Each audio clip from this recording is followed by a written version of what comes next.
Pour justifier la raison de ma présence ici à l'UGB aujourd'hui. Pourquoi M. Bassirou Ndiaye m'a choisi pour le représenter? Je ne suis pas seul, je suis avec un doyen, M. Bakary Baldé, derrière moi en bleu. Donc c'est en 1976 que Bassirou Ndiaye et moi nous sommes rencontrés ici à Saint-Louis, lui venant de Kolda, moi venant de Tanaf, de la région de Sédhiou. Nous avions eu l'entrée en 6e la même année et nous avons partagé 7 ans ensemble au lycée Faidherbe de la 6e à la terminale. D'où l'amitié qui s'est nouée entre nous, je dirais même entre nos familles. Bassirou Ndiaye a toujours été un modèle, aussi bien dans la classe qu'à travers la ville de Saint-Louis. Nous avons bourlingué ensemble avant de nous séparer, arriver à l'université, parce que lui ayant choisi d'aller à l'école de santé militaire, moi ayant choisi le département de lettres classiques. Je suis professeur de lettres classiques de classe exceptionnelle, français, latin, grec. Et je suis retourné à Saint-Louis après ma formation à l'école normale supérieure en 89.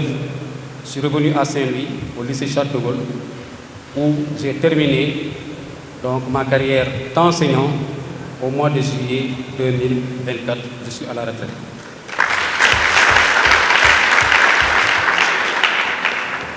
Comme mon collègue derrière moi, M. Baldé, Bakary Baldé, qui est de Thiara, qui connaissait Bassirou Ndiaye à Dabo, où ils avaient fait le CM2 ensemble. Lui aussi, on a partagé donc, la même école, c'est-à-dire le lycée Charles de Gaulle, où nous avons contribué à former beaucoup de cadres sénégalais. Croyez-moi, je peux donner seulement un seul exemple parmi des centaines. Bougane Gueye Dany a été mon élève pendant 3 ans dans ma classe, où je lui ai enseigné le français et le latin.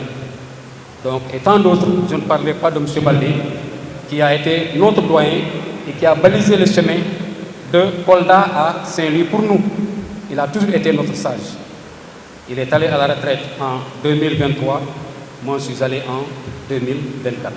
C'est-à-dire que nous avons vécu ensemble à Saint-Louis. Maintenant, pour revenir au parrain Bassirou Ndiaye, il m'a demandé de vous livrer le message que voici. Il est très heureux, très comblé, et il m'a dit que les mots lui manquent pour vous exprimer la joie qui l'anime en ce moment, vu le choix que vous avez porté sur sa modeste personne.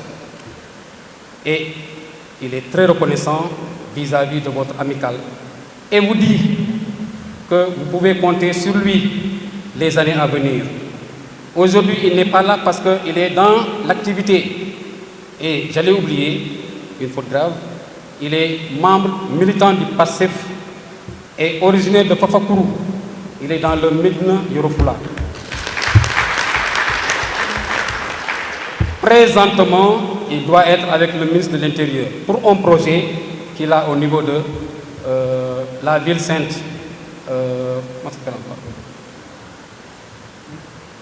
Non, pas Fafakourou. Medina Gounass. Il y a un projet qu'il a depuis des années. Aujourd'hui, il rencontre le ministre de l'Intérieur et sûrement lundi, il va rencontrer le Premier ministre, le président Ousmane Sonko. C'est la raison pour laquelle il s'est excusé.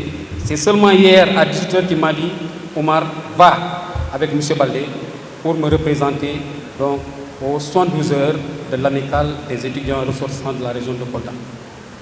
Il est très fier.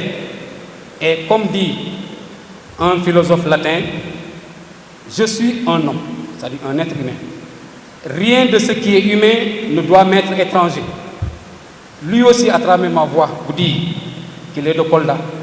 Rien de ce qui est de Kolda ne lui sera étranger. Vous pouvez compter sur sa disponibilité, sur sa générosité et sur son soutien moral comme financier. Aujourd'hui, il n'est pas là, mais sûrement, Inch'Allah, les années à venir, il sera là à nos côtés et il vous souhaite une bonne réussite pour vos 72 heures. Merci de votre aimable attention.